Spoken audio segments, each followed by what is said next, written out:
ब्रह्ममुरारिसुरार्चितलिङ्गं निर्मलभासितशोभितलिङ्गम्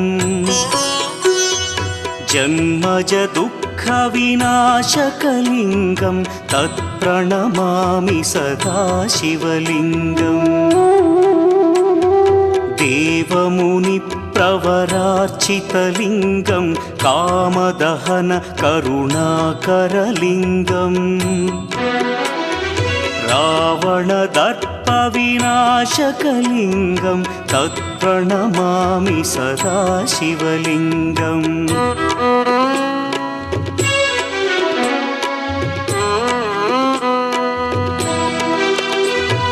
सर्वसुगन्धसुलेपितलिङ्गं बुद्धिविवर्धनकारणलिङ्गं सिद्धसुरासुरवन्दितलिङ्गम्